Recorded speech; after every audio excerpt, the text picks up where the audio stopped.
Hello నమస్తే welcome to Anantha TV.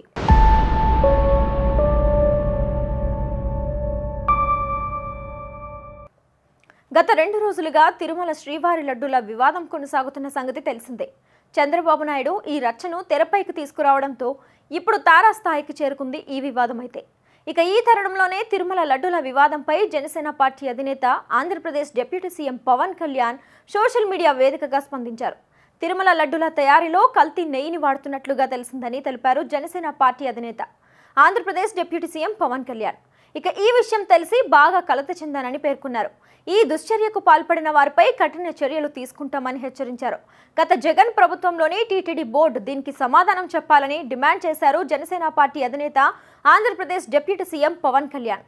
జాతీయ స్థాయిలో సనాతన ధర్మ పరిరక్షణ బోర్డు ఏర్పాటు చేయాల్సిన అవసరం ఉందన్నారు.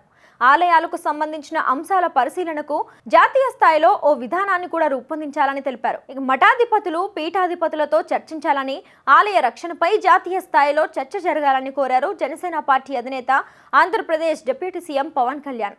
ఇదిలా ఉండగా తిరుమల లడ్డూలో జంతువుల కొవ్వుతో పాటు అభ్యంతరకర పదార్థాలు ఉన్నాయంటూ ల్యాబ్ రిపోర్ట్స్లో తాజాగా ప్రకటనిచ్చింది. కొన్ని సంవత్సరాల క్రితం తిరుమల శ్రీవారి ప్రసాదం లడ్డు నాణ్యత పైన చాలా రకాల విమర్శలు వచ్చాయి. గతంలో ఉన్నట్లుగా నాణ్యత కానీ, రుచి కానీ, సువాసన కానీ లేదంటూ ఆరోపణలు మొదలయ్యాయి. హిందూ ధర్మం ప్రచారకుడు రాధా మనోహర్ దాస్ తొలిసారి సామాజిక మాధ్యమాలలో లడ్డూ నాణ్యతను ప్రశ్నించడం జరిగింది. లడ్డూ సహా అన్న ప్రసాదాల నాణ్యత తగ్గడానికి ప్రధాన కారణం నాణ్యత లేని నెయ్యి అని ప్రస్తుతం ఈవో దృష్టికి తీసుకొచ్చినట్లుగా తెలుస్తోంది.